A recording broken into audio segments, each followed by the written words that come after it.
Jadi ringkasannya kita tengok balik, apa keadaan yang boleh membawa kepada 4 kebinasaan kepada orang yang memuji. Tuan guru kita bilang, pertama, yang memuji terkadang berlebih-lebihan hingga jatuh kepada dusta. Kadang-kadang memuji orang ni lebih-lebih sampai kepada dusta, menipu, benda yang sepatutnya tidak begitu. Tapi dipuji lebih-lebih sehingga membawa kepada dusta. Yang kedua, yang memuji terkadang menzahirkan kasih akan yang dipuji, padahal tiada kasihnya pada batin. Yang bilang nombor 2, kebinasaan yang boleh berlaku kepada orang yang memuji. Kadang-kadang orang yang memuji itu zahir, luarannya ia tunjukkan, ia puji itu dengan kasih. Padahal pada batin, pada dalam hati, ia tidak suka, ia tidak kasih orang itu. Jadi ini ia bilang boleh menjatuhkan kepada riak. Ini kita sudah bincang dalam pelajaran yang lepas. Yang ketiga, yang memuji terkadang berkata dengan barang yang tidak diyakininya. Satu orang yang puji, ia puji orang lain, ia dengar orang lain puji orang itu begini, maka ia pun ikut puji juga. Tetapi ia tidak yakin yang sebenarnya adakah orang yang ia puji itu benar bersikap begitu. Yang keempat, kebinasaan yang keempat, yang memuji kadang-kadang memuji orang zalim, orang jahat. Orang jahat kena puji juga. Ini membawa kepada kebinasaan, kerosakan kepada agama. Sepatutnya yang kena puji ini orang yang baik dalam agama. Tapi ada juga kadang-kadang tuan guru kita bilang yang kena puji ini orang zalim, orang yang jahat. Dua kebinasaan kepada orang yang kena puji apa? Yang pertama, menjadikannya orang yang kena puji itu, kalau ia ini tidak ada ilmu di segi sifat ihsan itu, ia boleh membawa kepada sifat takabur dan ujub. Kena puji, tidak kena cara, boleh membawa kepada orang itu jadi takabur diri, sombong. Maka ini satu dosa yang besar dalam agama. Yang kedua, orang yang kena puji itu, ia boleh jadi suka dengan puji-pujian itu, dan ia tidak pulangkan kepada Allah Ta'ala, dan ia jadi redha dengan dirinya, ia rasa dirinya lah yang baik, yang hebat dan sebagainya. Itu di antara di dalam perbincangan yang lepas. Tetapi tuan guru kita bilang juga di dalam pelajaran yang lepas, bahawa bukan puji-pujian ini bukan tak boleh langsung, boleh, bahkan boleh jatuh kepada hukum sunat pula memuji. Sunat digalakkan pula memuji. Kalau ia bilang orang yang memuji dan orang yang dipuji itu selamat daripada sifat-sifat yang boleh menjatuhkannya kepada kebinasaan. Macam contoh di bawah, iaitu Nabi kita Muhammad sallallahu alaihi wasallam memuji sahabatnya Sayyidina Abu Bakar As-Siddiq. Nabi bilang apa? Lau wuzina imanu Abi Bakrin bi imanil alamin la rajaha. Nabi bilang, kalau ditimbang iman Abu Bakar dengan iman seluruh manusia, maka lebih barat lagi iman Abu Bakar. Nabi bilang, ani Nabi puji Sayyidina Abu Bakar. Nabi juga puji kepada Sayyidina Umar. Nabi bilang apa? Laulam ub'ath la bu'ithta ya Umar. Maksudnya, kalaulah aku ni, yakni Rasulullah, tidak dibangkit menjadi Rasul, la bu'ithta ya Umar, nescaya orang yang Allah lantik jadi Rasul adalah engkau ya Umar. Jadi ini Nabi puji Sayyidina Umar, menunjukkan sifat Sayyidina Umar yang baik, dan telah menerima pujian daripada Nabi. Maka ini menunjukkan puji itu boleh, bukan tak boleh langsung, tapi kena tengok orang. Kena tengok orang. Kalau kita kenal orang yang kita puji itu tidak layak menerima pujian, maqam ihsannya tidak ada, tidak pandai memulangkan pujian itu kepada Allah Ta'ala, maka ini haram puji. Tetapi kalau kita tengok orang itu orang yang beriman, bila kena puji ia lagi merendah diri, dan orang yang sekelilingnya melihat ia bertambah iman, maka ini sunat kena puji. Jadi itu pelajaran yang lepas. Jadi sambungannya minggu ini, pengarang kita Syekh Abdul Qadir bilang, dan sayugia, yakni sebaik-baiknya bagi mereka yang dipuji, sebaik-baiknya bagi orang yang kena puji itu, bahawa mengamat-amati ia, mengamat-amati yakni memikirkan ataupun mengkaji pada kesudahan yang ditakuti. Muka surat 35, muka surat 35 baris kelima daripada atas, baris kelima daripada atas. Jadi pesan daripada tuan guru kita ni, dan sayugia dan sebaik-baiknya bagi mereka yang dipuji, bagi orang yang kena pujian tu, bahawa mengamat-amati ia, bahawa ia berfikir mengkaji pada kesudahan yang ditakuti. Pada kesudahan yang ditakuti apa? Iaitu diantaranya yang dipanggil sebagai su'ul khatimah, iaitu mati di dalam keadaan yang tidak baik. Sebab apa? Sebab banyak sebab banyak juga orang yang takut kena pujian ni, ia jadi lupa diri. Ia jadi lupa diri asal-asalnya yang ia ni orang baik. Lepas satu ia terima pujian, ujung-ujung ia hanyut dengan pujian, sehingga membawa kepada keadaan yang tidak diingini. Kerana ini illah sebab kenapa tuan guru kita bilang begitu tadi. Orang yang kena puji kena fikir-fikir, dia bilang kena kaji-kaji. Takut diri itu jatuh kepada kesudahan yang ditakuti. Kerana terkadang kadang-kadang adalah seseorang itu baik tetapi kesudahannya jahat.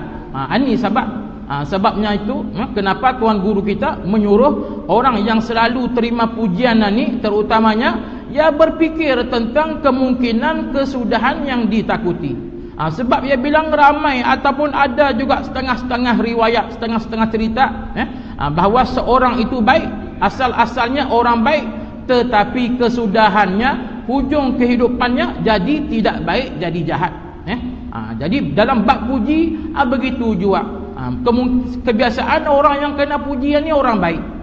Kena puji asal-asal baik, takut termakan dengan pujian, rasa selesa dengan pujian, ujung-ujung ia ni berubah jadi orang tidak baik, tidak beriman kepada Allah dan sebagainya, kerana ia rasa selesa sudah, rasa istimewa sudah ia ni dengan pujian-pujian. Macam cerita apa? Cerita iblis.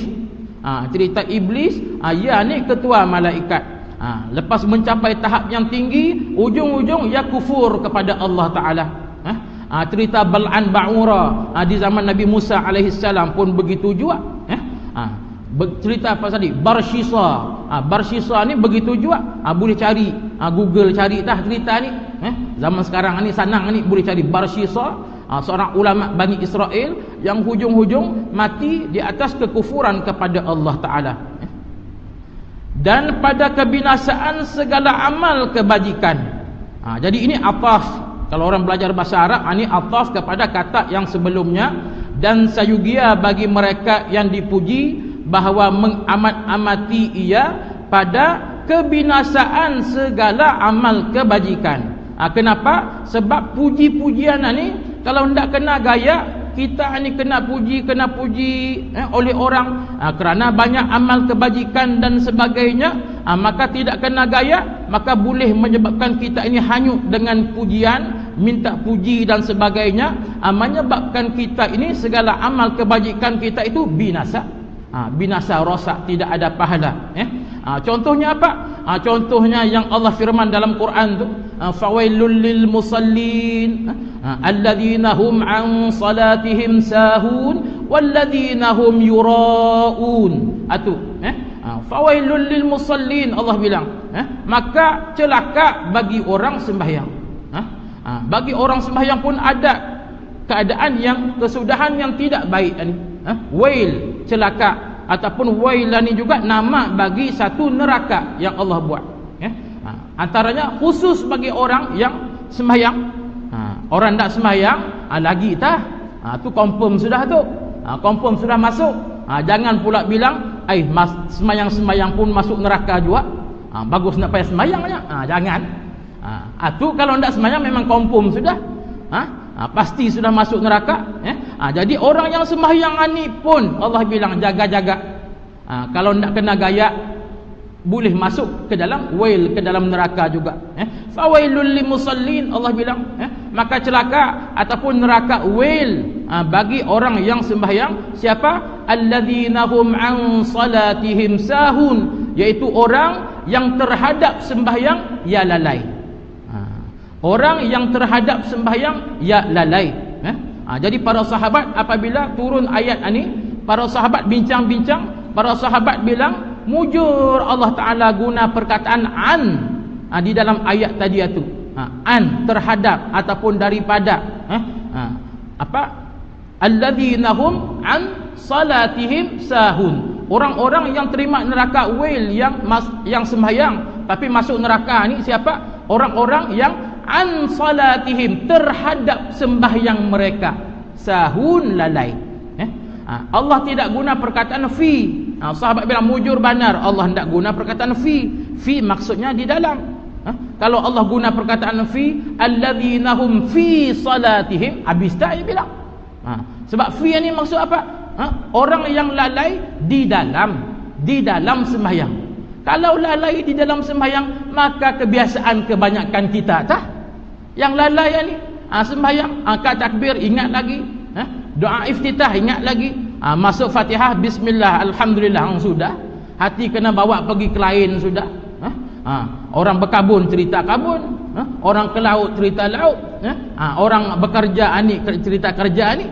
Jadi ani kebiasaannya bila bersembahyang hati akan lalai. Di mana? Di dalam sembahyang.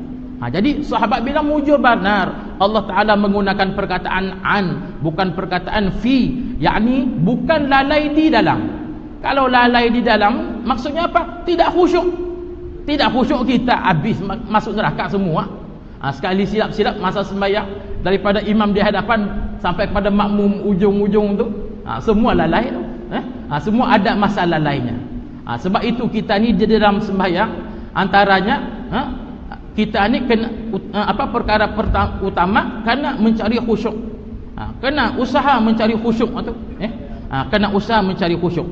Jadi ayat itu Allah Ta'ala bagi tahu, yang pertama, orang yang masuk neraka, orang sembahyang ni, orang yang lalai terhadap sembahyang. Apa maksud lalai terhadap sembahyang? Para ulama bagi tahu lalai terhadap sembahyang ni orang yang leka dan juga tidak ingat masa sembahyang, ataupun tangguh waktu. Sikit lagi sampai ke hujung waktu, sampai kepada habis sudah waktu kerana tangguh.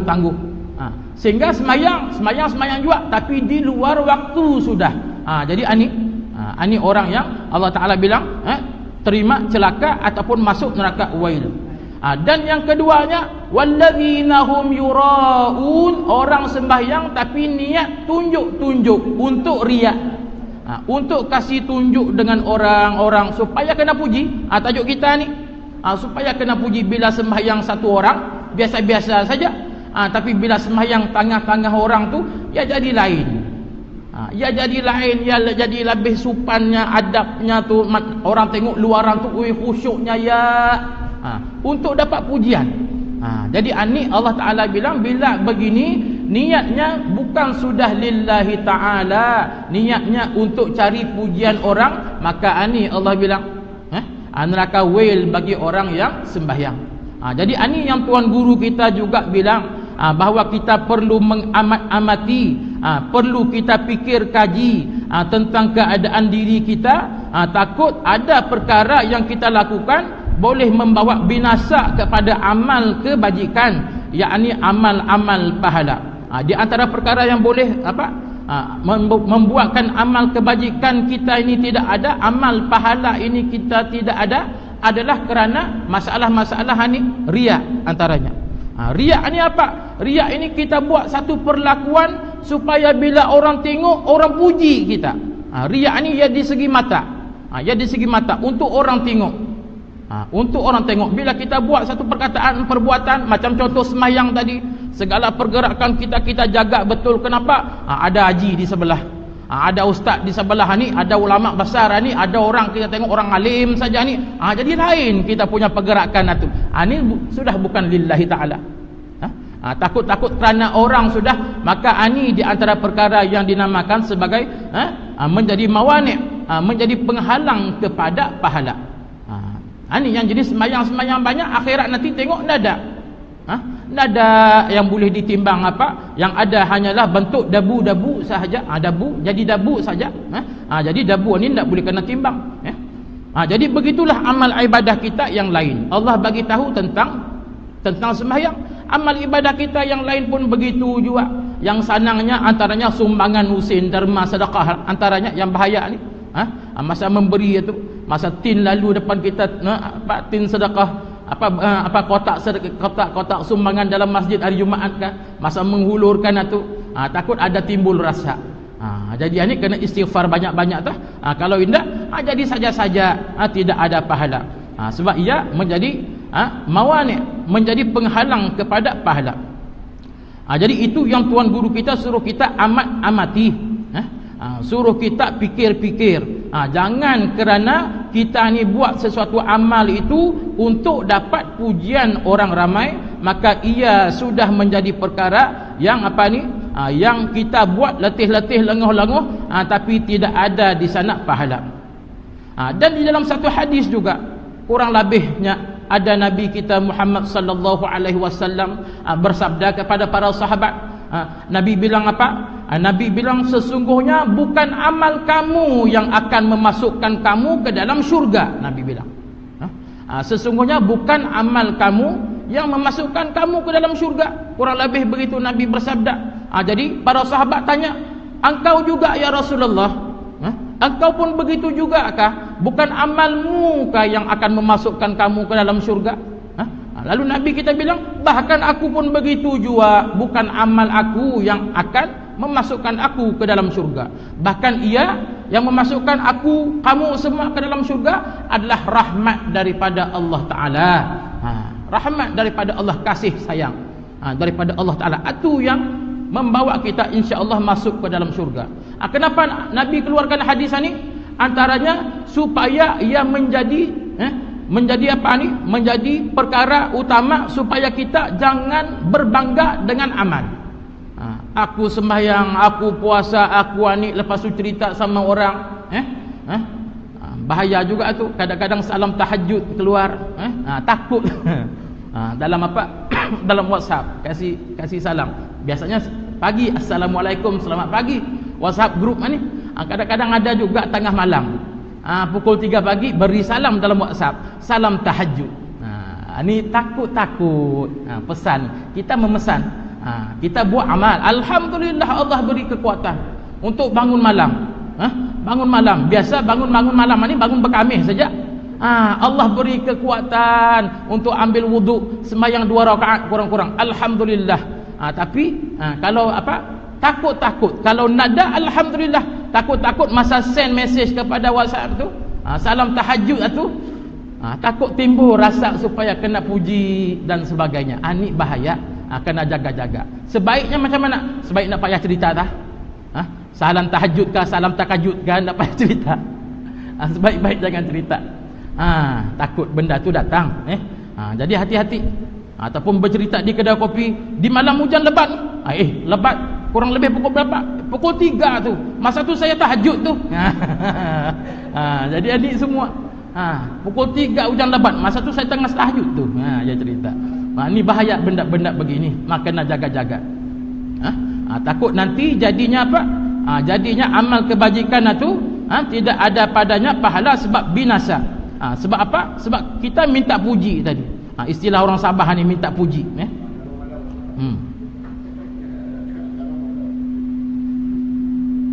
Dan bahawa ingat ia akan kejahatan dirinya. Jadi ini juga atau kepada sayugia bagi mereka yang dipuji, bahawa mengamat-amati ia mengamat-amati akan kejahatan dirinya.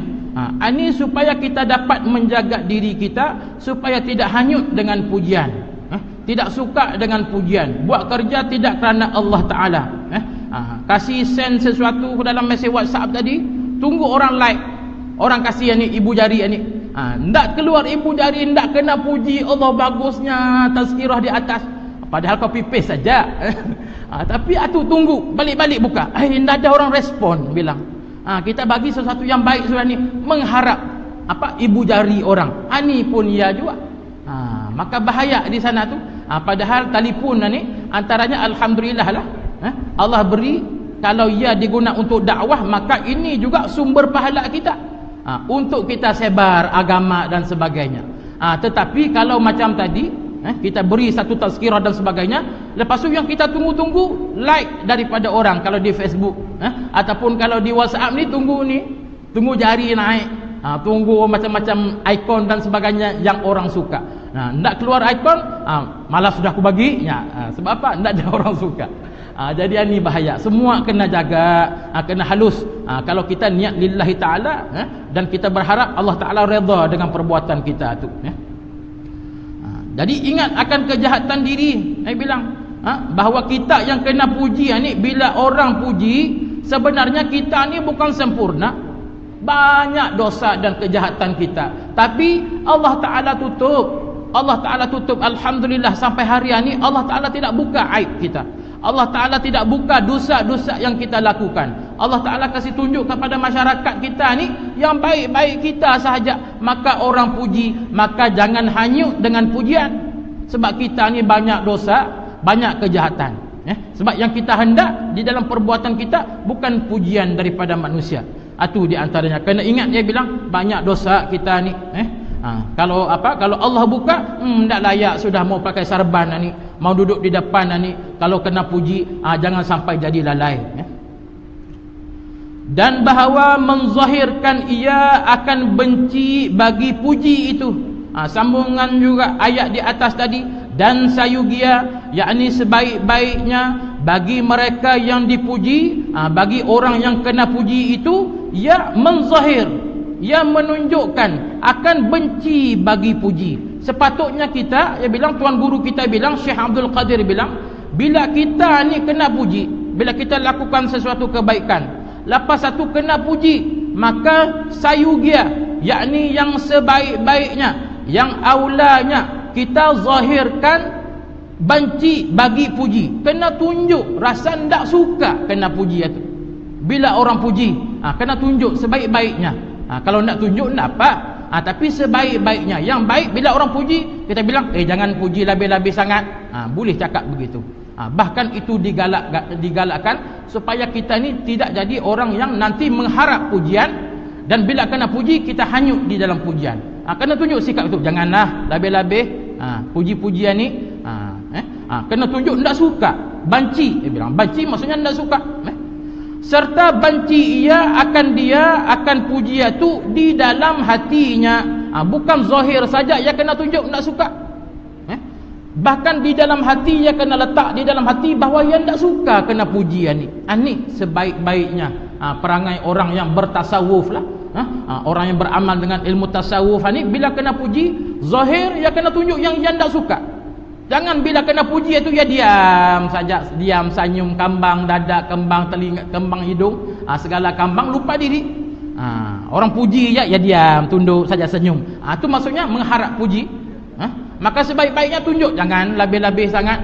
Kalau orang puji lebih-lebih sangat, jadi cukup atuk. Bilang, sekarang kambang terlebih pacah. Sekarang bilang kalau belon, cakap begitu. Dan bukan secara zahir cakap begitu. Takut sekarang cakap secara zahir, tapi hati suka. Oh, hebat aku, kena puji hari ini. Jangan begitu. Mulut cakap tidak suka, hati pun kena tidak suka juga dengan pujian. Tidak suka dengan pujian. Jadi jangan, sebab apa? Sebab agama mau jaga kita jangan menjadi orang yang terlebih, terlampau lalu hanyut di dalam keadaan tersebut.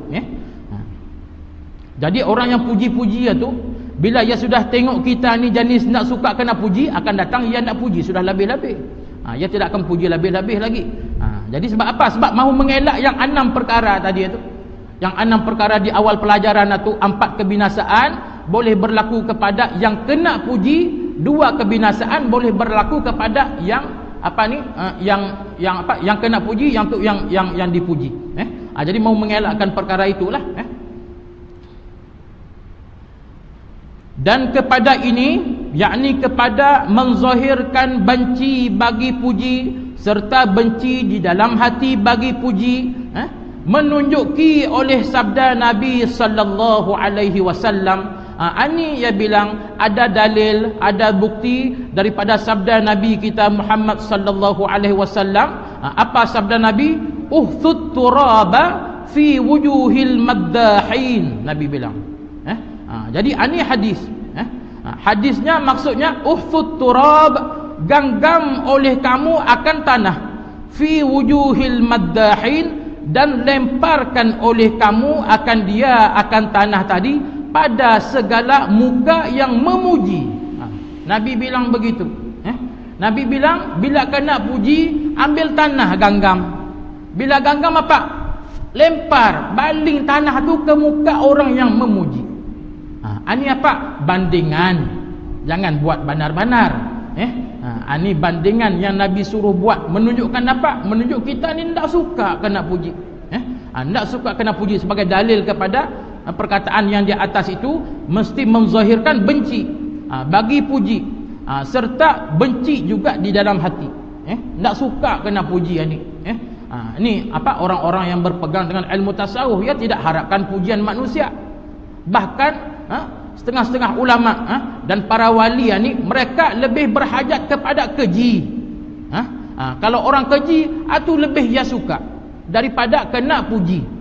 Sebab puji-pujian ni tu yang kita bincang sudah di dalam pelajaran yang lepas itu, banyak keburukan yang perlu kita berjaga-jaga. Kalau tidak berjaga-jaga boleh membawa kepada kerosakan dan dosa. Jadi Nabi bilang begitu, genggam tanah. Nabi bilang lemparkan ke muka orang yang memuji engkau. Supaya apa? Supaya kita ini tidak menjadi rosak kerana pujian-pujian itu. Jadi itu keadaannya. Bandingan yang Nabi buat. Bila bandingannya genggam tanah baling ke muka orang itu, maksudnya kita tidak suka. Kita tidak suka lah. Tidak suka dan membenci akan pujian. Tapi ini macam kata tadi, ini bandingan. Jangan buat pula kepada orang buat begitu, bergaduh besar lah. Sekarang apa ni nya? Orang memuji benda baik, kau baling pasir pula sama orang. Ini bandingan yang Nabi buat. Dan berkata Sayyiduna Ali karramallahu wajhah. Apa kata Sayyidina Ali? Tatkala dipuji akan dia, apabila Sayyidina Ali ini kena puji, apa pula kata-kata Sayyidina Ali? Dan ini sebenarnya satu doa yang kita boleh amal.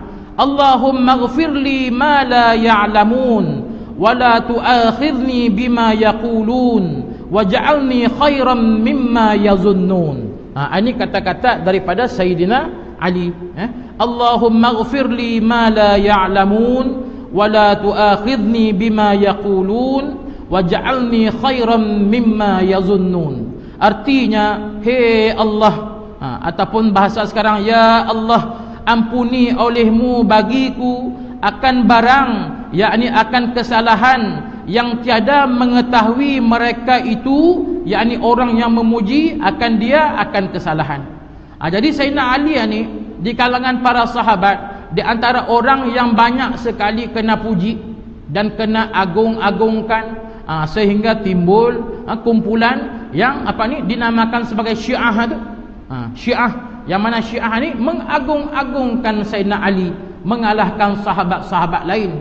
Sehingga mereka ni ada kumpulan-kumpulan pula yang mengatakan Sayyidina Ali ni sebagai Rasul.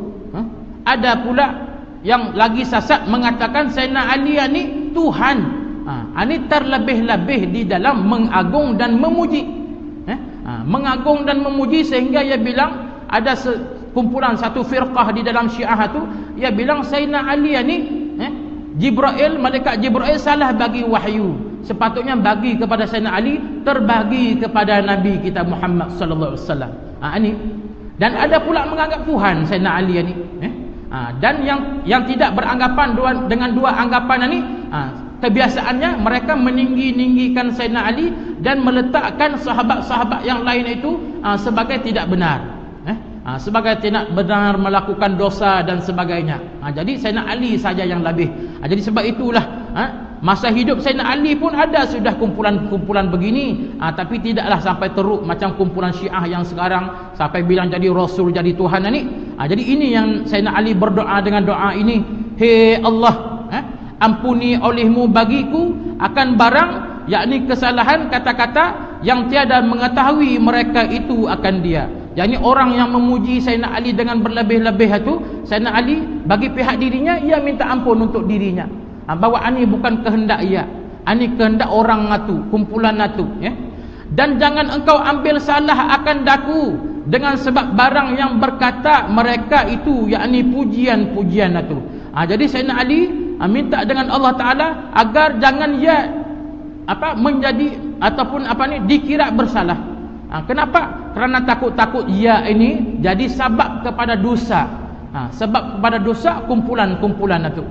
Kumpulan yang berlebih-lebih di dalam mengagung-agungkannya itu, sampai begitu sekali, dan jadikan olehmu akan daku lebih baik daripada barang yang menyangka mereka itu akan dia. Sabda kata-kata ataupun doa Sayyidina Ali yang akhir ni, waj'alni khairan mimma yazunnun, dan jadikan olehmu ya Allah akan daku, yakni akan dirinya Sayyidina Ali ini lebih baik, lebih baik daripada barang, daripada perkataan puji-pujian ataupun kesalahan yang menyangka mereka itu, kumpulan-kumpulan yang mengagungkan ni Sayyidina Ali ni akan dia. Jadi ini Sayyidina Ali yang minta doa dengan Allah Taala, supaya supaya ia ini tidak diambil dosa, tidak dikira menjadi sebab kepada dosa kumpulan-kumpulan itu, dan agar Allah Taala membaikkannya, tidak menjadikannya hanyut di dalam puji-pujian di zamannya, dan juga agar Allah Taala menjadikan ia lebih baik lagi daripada sangkaan-sangkaan yang berbentuk dosa, daripada kumpulan-kumpulan yang memuji-mujinya itu. Jadi kita begitulah, di dalam kehidupan ada bertemu dengan puji-pujian dan ada juga dengan celak-celaan. Jadi dalam agama macam mana secara kesimpulannya, dalam agama kita puji-pujian itu tidak secara mutlak dibenar oleh agama. Walaupun pujian ni ia bercakap baik tentang satu orang, tetapi adakah ia dibenarkan secara umum begitu? Indak, tengok keadaan. Kalau orang itu kita nilai layak ia terima pujian, dan orang ini orang yang mempunyai makam ihsan yang tinggi, yang tahu semua kebaikan datang daripada Allah Taala, yang dapat kembalikan pujian itu kepada Allah Taala, yang bersyukur dengan pujian dan tidak leka dengan pujian, maka orang ini sunat puji, digalakkan puji. Tetapi kalau orang itu kita kenal, kalau kena puji orang ini memang kambang, memang lupa diri, rasa diri tah yang lebih, hendak ingat kepada pemberian Allah Ta'ala dan sebagainya, maka golongan-golongan ini haram puji, haram kita memuji kepada golongan-golongan ini. Hujan, ada kain di jemuran pergi angkat.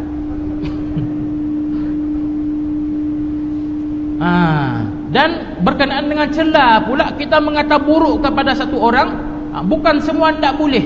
Ia tengok kepada keadaan. Ada keadaan-keadaan yang agama kasih benar, walaupun umumnya ialah berkata buruk tentang satu orang. Wallahu a'lam. Maka selesai bab yang kedua pada loba atas berkata-kata. Jadi ditutup dengan dengan bab puji-pujian ini. Kita masuk sedikit lagi. Kita masuk sedikit lagi bab yang ketiga. Bab yang ketiga pada menyatakan marah. Jadi ini seterusnya dibawa oleh tuan guru kita, bab yang ketiga daripada 10 bab. Daripada 10 bab yang menerangkan berkenaan dengan sifat mazmumah, sifat yang tercela dalam agama. Tuan guru kita bawa ke sini perbincangan 10 jenis sifat yang dicela. Jadi yang ketiga ini adalah marah. Jadi di dalam bab ini kita akan tengok sifat marah ni, ataupun di dalam bahasa Arabnya al-ghadab, adakah ia memang satu sifat yang tercela, sifat yang kena larang oleh agama. Tetapi kita akan tengok di sini, adakah walaupun sifat marah ni ia kena cela, tapi adakah langsung tak boleh marah dalam agama? Ataupun mesti kita buang sama sekali sifat marah daripada diri kita? Kita akan tengok. Jadi secara umumnya sifat marah ni adalah sifat yang tercela, tetapi agama suruh kawal. Agama suruh kawal saja. Ibarat apa? Ibarat binatang yang yang apa ni, yang garang ataupun binatang liar. Kerbau. Biasanya kerbau baik, tapi ada juga kerbau yang jenis orang bilang naik minyak, garang dan sebagainya. Kena ada tali pengikat. Kena ada tali ikatlah di pohon kayu dan sebagainya, kalau tidak menanduk orang dan sebagainya. Jadi sifat marah ni sifat yang dibenar oleh agama, cuma perlu kawal, jangan berlebih-lebih. Dan kalau orang itu ia ada usaha boleh buang sifat marah sehingga ia ni sama sekali jadi tidak ada sifat marah, maka ulama bilang ia kena usaha semula cari sifat marah tu balikkan ke dalam dirinya. Contoh apa? Contoh kata padri kah? Padri nak marah kah? Ataupun Sami Buddha ke apakah yang sampai tahap kononnya bertapa ke apakah sehingga nada marah langsung ke dalam dirinya. Maka adakah ini yang Islam suruh kita untuk tidak ada perasaan marah langsung? Tidak. Kena ada sifat marah. Sebab marah ni ada ketikanya perlu di dalam Islam. Contoh bila mahu melaksanakan undang-undang, kerana ada sifat marah tu. Kalau sifat kita kasihan belas, undang-undang Islam tak akan berlaku lah.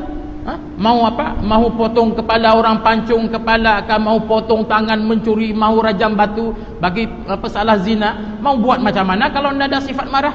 Sifat marah perlu ada. Masa apa? Nahyu anil munkar, melarang akan kemungkaran. Tengok orang berjudi apa semua, kerana ada sifat marah barulah boleh pergi larang. Kalau tidak ada sifat marah, tidak akan larang, biar sajalah. Masa apa lagi? Masa mahu jihad fi sabilillah, masa berperang jihad. Kalau sampai masa wajib kita berperang, mau berperang macam mana kalau tidak ada sifat marah? Jadi sifat marah perlu ada. Cuma yang disuruh di dalam agama kita ni yaitu untuk mengawalnya. Ketahui olehmu bahwasanya marah itu sifat kecelaan. Jadi tuan guru kita bilang ketahui olehmu, yakni hendaklah kamu tahu ayyuhat talib, wahai penuntut-penuntut ilmu sekalian, bahwasanya marah itu, yakni sifat marah itu sifat kecelaan. Ia tergolong di dalam sifat kecelaan, sifat mazmumah. Dicela oleh siapa? Yakni dicela oleh syarak, oleh agama yang sangat banyak binasa, sangat banyak kebinasaan. Marah ni boleh membawa kepada sangat banyak kebinasaan. Jadi kalau di permulaan ayat ini kita tengok tuan guru kita dan juga di dalam kitab-kitab yang lain banyak menggunakan pengenalan ini. Ketahui olehmu, i'lam, kalau di dalam bahasa Arabnya menunjukkan apa? Menunjukkan di dalam agama kita Islam ni menuntut ilmu, mencari ilmu itu adalah satu kewajipan, fardu ain. Ada bahagian-bahagian yang termasuk di dalam fardu ain, ada bahagian-bahagian yang termasuk di dalam fardu kifayah. Ini sebab itu tuan guru kita letak di permulaan ketahui olehmu, ketahui olehmu itu. Jadi ini juga di antaranya ulama yang bincang ambil ayat daripada antaranya surah Muhammad. Surah Muhammad itu antaranya Allah Ta'ala berfirman, fa'lam annahu la ilaha illallah wastaghfir li dzambik walil mu'minina wal mu'minat. Jadi di dalam ayat ini para ulama ia istinbat hukum, ia keluarkan hukum di dalam Islam ini. Pertama perlu cari ilmu dahulu, lepas tu baru beramal. Perlu cari ilmu dahulu, lepas tu baru beramal. Jangan beramal terus-terus tanpa ilmu. Ini yang boleh bawa sesat dan sebagainya. Jadi sebab apa? Sebab Allah Ta'ala tadi ia berfirman dalam Quran, Allah Ta'ala bilang fa'lam, hendaklah kamu tahu. Tahu apa? Annahu la ilaha illallah, bahawa sesungguhnya tidak ada Tuhan yang layak disembah melainkan Allah. Wastaghfir li dzambik, dan minta ampunlah terhadap dosamu. Minta ampun ini bagian amal. Minta ampun itu amal. Fa'lam itu maka tahulah, itu bahagian ilmu. Jadi ini aturan dalam agama kita, tahu dahulu, ada ilmu dahulu baru amal. Sebab itulah di dalam pembukaan kitab macam di sini, tuan guru kita ia bilang, ia mulakan kitab ini dengan ketahui. Ketahui olehmu, menunjukkan kepada kita bahawa wajib kita tahu, iaitu perkara-perkara ini ataupun perkara-perkara berkaitan dengan ilmu. Di dalam Islam ia kena tahu dahulu baru boleh amal. Jadi tahu apa? Tahu bahawa marah itu sifat kecelaan, sifat yang dimarah, yang tidak disuka oleh syarak, yang sangat banyak kebinasaannya, yang boleh bawa banyak kebinasaan, kerana menyebabkan ia marah pada anggota yang zahir akan memukul dan memaki dan membunuh. Jadi ini insya-Allah kita akan sambung dalam pelajaran akan datang. Kerana menyebabkan ia marah tadi pada anggota zahir, boleh membawa kepada memukul, boleh membawa kepada memaki. Baca memaki, jangan baca memakai. Memakai itu kalau di dalam tulisan Jawi lama mim alif kaf ya tu boleh juga baca memakai. Tu nak jumpa masalah. Memakai apa ya? Memaki dan membunuh. Wallahu a'lam. Kita berhenti di sini insya-Allah. Jadi sebelum kita tutup, kalau ada apa-apa perkara yang mahu bincang, kita buka sekejap insya-Allah.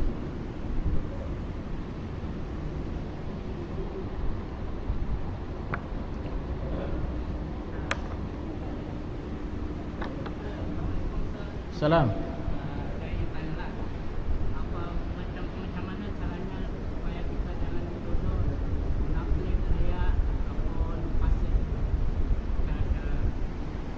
Cara-cara supaya jangan dituduh munafik, fasik, ataupun dengan sifat-sifat apa tadi yang kita bincangkan itu, riak dan sebagainya. Jadi pertama-tamanya perkara ini adalah untuk tidak dituduh ni, untuk kita jaga adab dan perangai kita lah. Jadi untuk jaga tu yang kita kena hadir majlis ilmu pertama, yang macam tadi tu, untuk pertama tahu dahulu. Sebab itu di antaranya dibawa perbincangan di dalam ilmu tasawuf ni, kalau bab yang terdahulu tentang puji. Kalau kita tidak belajar, kita tidak tahu pun suruhan agama tentang pujian ni, kita ingat bolehlah semata-mata puji orang ni. Kita tidak tengok sudah orang tu, orang ni jenis boleh terima pujian kah, jenis boleh lagi hanyut dengan pujian kah. Kita bahagian orang tukang puji, kita tidak tengok sudah tu. Kita fikir benda tu baik saja. Jadi pertama dengan belajar. Belajar sifat-sifat itulah. Sifat-sifat contoh riak, apa perkara yang boleh membawa kepada riak, menunjuk-nunjuk. Ataupun munafik tadi, apa sifat-sifat munafik itu? Yang apa ni, bila bercakap ya dusta, beri amanah, ya khianati, bila berjanji ya tidak tepati, kalau bergaduh berlebih-lebihan. Bila tahu perkara ni, maka kita jauh. Kita menjauhi daripada perkara-perkara ni. Fasik pula apa? Fasik ni maksudnya al-khuruj 'anil ta'ah, keluar daripada ketaatan kepada Allah Ta'ala. Ini fasik. Fasik yang paling tinggi apa? Kufur kepada Allah Ta'ala. Fasik rendah-rendah mengamalkan dosa kecil yang berterusan dan buat dosa besar tanpa taubat. Yang paling besar kufur. Jadi bila kita tahu benda-benda ni, benda begini, maka kita, kalau ia sifat mazmumah, kita menjauh. Kita jauhi. Lepas tu kita dalam kitab tasawuf ni pula contohnya, ia akan ajar pula nanti dengan sifat mahmudah, sifat yang terpuji. Maka sifat terpujian ni kita amal. Kita amal, maka kehidupan kita berlangsung begitu Dan kalau ada tiba-tiba di dalam perbuatan kita lalai, membuat dosa, maka istighfar kepada Allah Ta'ala. Cepat-cepat minta ampun dan sebagainya. Jadi itu bahagian kita. Kita boleh jaga diri kita. Bahagian orang lain itu sepatutnya ia melihat, menilai kepada kita. Yang zahir ia tengok, bila ia tengok baik, insya-Allah ia tidak cakap buruk lah. Kecuali ia ni orang yang tidak baik, ia akan bercakap tidak baik juga tentang orang yang baik. Maka itu kita biarlah kepada orang yang mau bercakap ke apa. Yang penting kita amal semua perkara yang baik. Mau amalan ni macam mana, kena hadir majlis, kena belajar, tahu. Bila tahu, perlu amal. Bila buat dosa, perlu segera bertaubat kepada Allah Ta'ala. Masalah orang cakap sebagainya, kita tidak boleh tutup mulut. Mau buat macam mana, mau buat macam mana, mungkin ada orang bercakap buruk tentang kita, maka itu di bawah kekuasaan kita lah. Tidak boleh.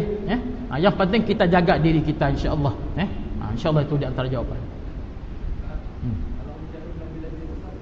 Kalau menjarum lebih-lebih, provokasi, maka tengok kepada keadaan. Kenapa? Untuk apa tu biasanya tu? Bergurau. Bergurau berlebih-lebihan, maka kena tengok jugalah Kena tengok jugalah apa perkara yang boleh membawa kepada rasa hati sahabat dan sebagainya. Kena tengok, jangan berlebih-lebih. Agama nak suruh lebih-lebih. Kadang-kadang di depan kita mulut senyum, boleh saja orang cakap apa, tapi hati itu hati. Ini kena jaga. Kena jaga juga. Orang kadang-kadang kawan-kawan kita ni bukan semua yang apa ni ya kasih tahu, aku nak suka ni. Bukan semua begitu. Ada yang simpan di dalam. Dan agama nak suruh yang lebih-lebih. Kita tengok surah di dalam pelajaran yang lepas itu tentang apa tu? Tentang bergurau sanda tu. Bergurau sanda yang lebih-lebih dalam agama kita bincang sudah, tidak boleh. Tak boleh. Tapi bukan tak boleh langsung, boleh. Nabi pun kita bincang, Nabi ada gurau sanda dengan para sahabat. Tetapi bukan itu yang utama dalam kehidupan Nabi. Maka macam mana bergurau lebih-lebih dan sebagainya, contoh tadi itu, maka tidak digalakkan. Tapi kalau rasa kawan kita tu jenis boleh terima, tak ada masalah. Cuma nak pandai selesai. Kita bergurau mengatak-ngatak yang lebih-lebih. Sekarang yang mengatakan kita pula lebih-lebih. Jadi dunia ni dengan gurau sandak yang berlebih-lebih, takut nanti ada. Sebut pun jarum, takut nanti ada tercucuk di hati itu. Jadi itu kena jaga-jagalah. Jaga-jaga.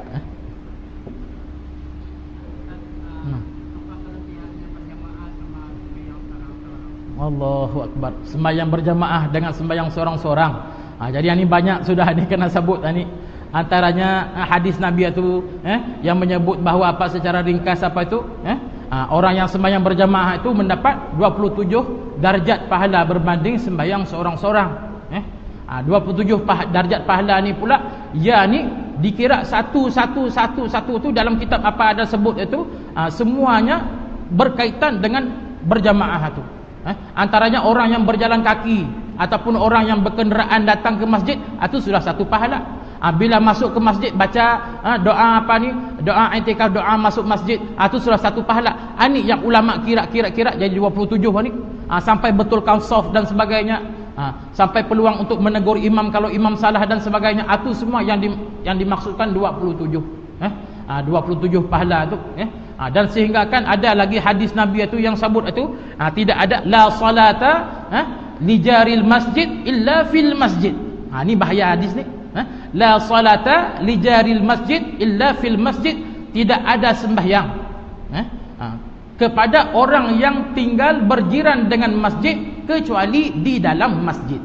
Jadi ini timbul perbincangan, tidak ada sembahyang ni maksud apa? Adakah tidak sah sembahyang? Ataupun macam mana, adakah tidak ada pahala sembahyang, wajib sembahyang di masjid dan sebagainya. Jadi ini ada perbincangan yang panjang, tetapi di antaranya pendapat yang lebih itu maksud hadis Nabi itu larangan tetapi larangan membawa kepada hukum makruh.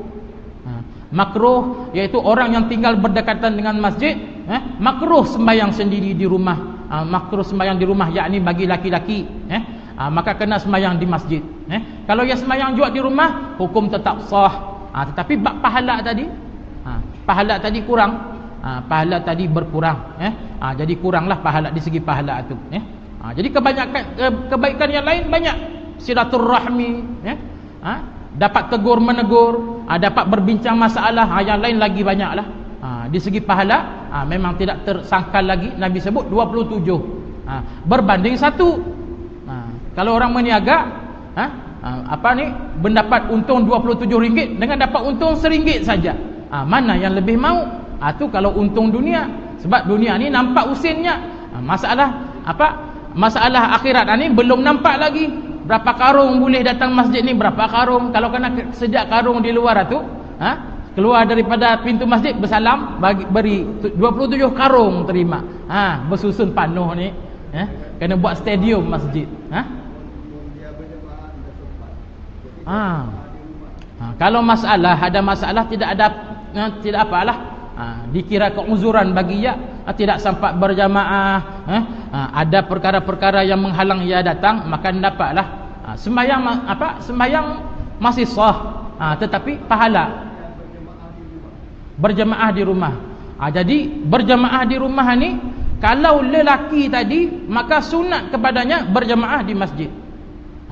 Kalau perempuan, barulah perempuan ni perempuan mana pula? Ya tengok pula, ya bilang perempuan yang digalakkan ataupun dibolehkan datang ke masjid jua ni adalah perempuan yang apa ni, yang tua-tua, yang tidak kena fitnah masa jalan ke masjid, nak kena tengok orang, nak kena kanyit mata oleh orang. Kalau orang muda-muda ni takut ada fitnah, dia bilang ada ujian-ujian pula datang ke masjid. Itu hukum perempuan ni, ya kalau bersolat ya sunat solat di rumah. Lagipun ia ada tanggungjawab lain, mahu jaga anak dan sebagainya.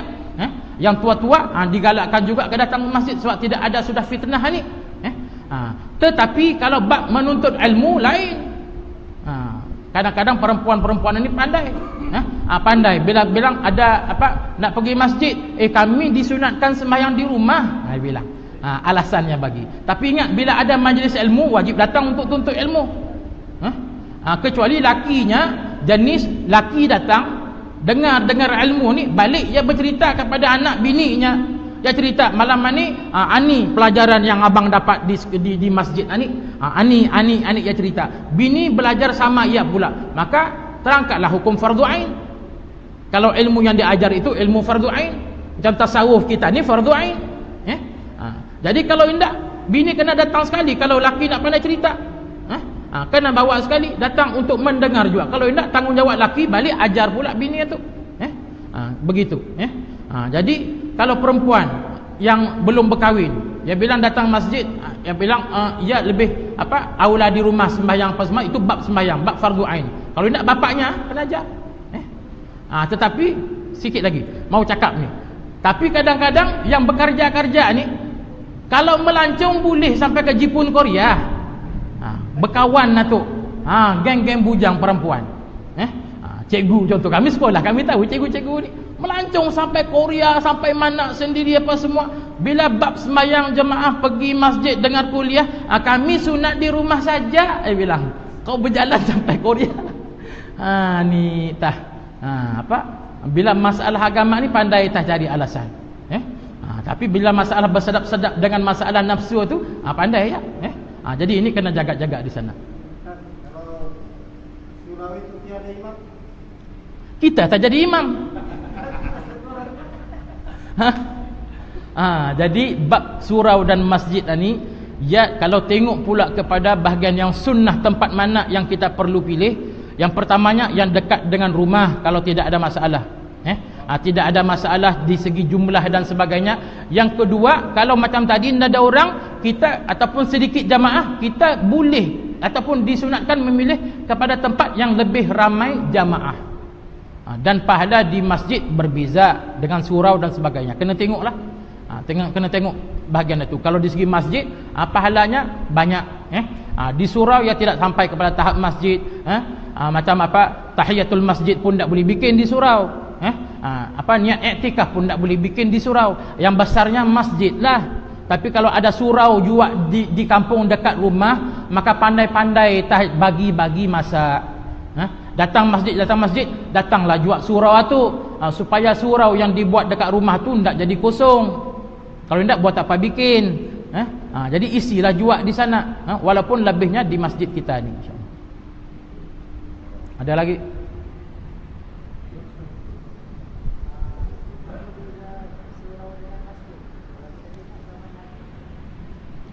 Surau masjid. Biza surau masjid ni antaranya masa niat kita membangun. Masa kita niat membangun tu, kita niat apa? Kita niat ya sebagai masjid, maka jadi masjid. Kalau kita niat ni sekadar surau saja, musalla sahaja, tempat berkumpul untuk bersembahyang, sekadar itu, maka ia akan jadi surau sahaja. Jadi ada pula biza masjid ni, ada masjid jami', masjid yang didirikan Jumaat padanya. Ada masjid yang sekadar masjid, indak didirikan Jumaat padanya. Jadi bila kita buat satu bangunan dengan niat masjid, maka di sana ada perkara-perkara yang kita boleh buat. Contohnya niat iktikaf. Boleh niat iktikaf dalam masjid, dalam surau tak boleh. Boleh solat tahiyatul masjid. Di dalam surau tak boleh. Jadi yang utamanya masa membina tu. Jadi di segi untung membina ni, kalau mau membina niat masjid dah. Niat masjid.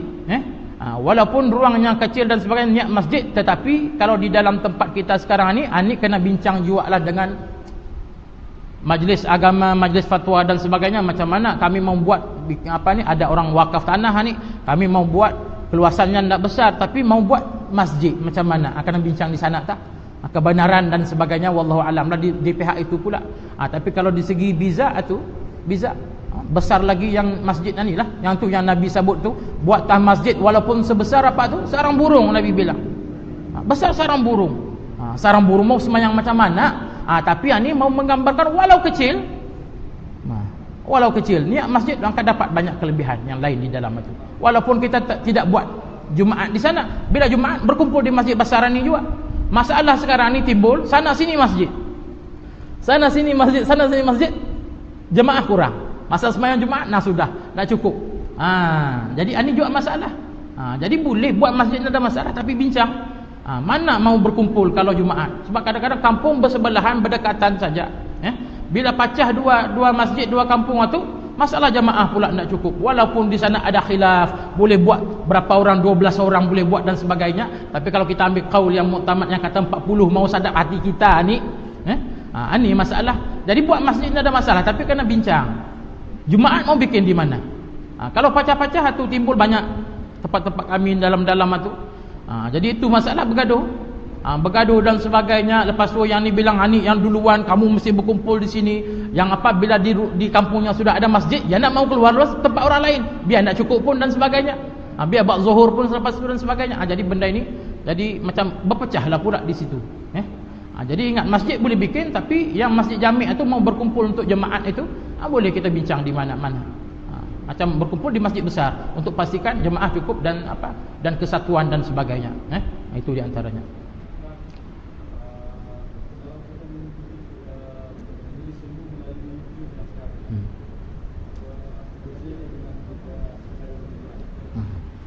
Jadi mengikuti majlis ilmu secara YouTube, secara apa semua tu, secara live streaming dan sebagainya, maka ini pun salah satu jalan, salah satu jalan untuk mendapat ilmu. Tetapi yang paling utamanya adalah masih lagi majlis bertalaki berdapan begini. Masih lagi majlis begini sebab apa? Sebab macam ni boleh soal jawab bila tidak jelas, tidak tarang dan sebagainya. Jadi mendengar daripada kaset, video ataupun apa saja, YouTube dan sebagainya, itu boleh, tidak ada masalah. Tetapi apabila ada masalah-masalah yang dalam-dalam, perlu merujuk juga kepada orang-orang yang lebih alim, lebih tahu. Jangan sekadar dengar begitu, takut-takut ada benda yang mengelirukan, maka salah kefahaman dan salah pegangan. Kalau sekadar benda asas, tidak ada masalah. Tidak ada masalah. Takut bincang benda dalam-dalam, penerangan orang di dalam itu lain, kita yang menerima kefahaman kita lain. Takut sekarang membawa kepada salah faham dan salah amal.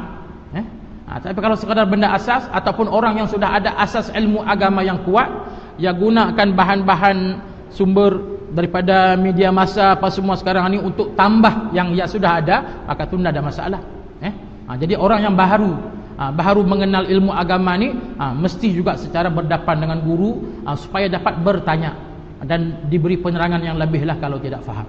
Tapi tidak ada masalah, secara umum boleh saja, boleh saja. Ya. Tidak, tanpa sengaja. Tidak hadir Jumaat tanpa sengaja 3 kali, tanpa sengaja. Jadi masalah tidak hadir Jumaat. Bila tidak hadir Jumaat, kalau bilang tanpa sengaja tu habis, dimaaflah. Dimaaflah bagi ya. Sebab bila tanpa sengaja kerana sakit kah, lupa, rupa-rupanya hari Jumaat hari ini. Boleh lupa hari Ingatkan hari Rabu. Jauh juga hari Rabu dengan hari Jumaat tu. Terlupa hari dan sebagainya, tertidur, dan sebagainya tu, kalau tidak sengaja ataupun ada uzur, maka dimaaf. Tetapi yang ada disebut itu dalam hadis kah tu yang disebut, yang meninggalkan Jumaat dengan sengaja, muta'ammidan, dengan sengaja 3 hari berturut, 3 minggu berturut-turut, 3 kali berturut-turut, maka antaranya kena sebut jatuh kafir. Jatuh kafir. Jadi ni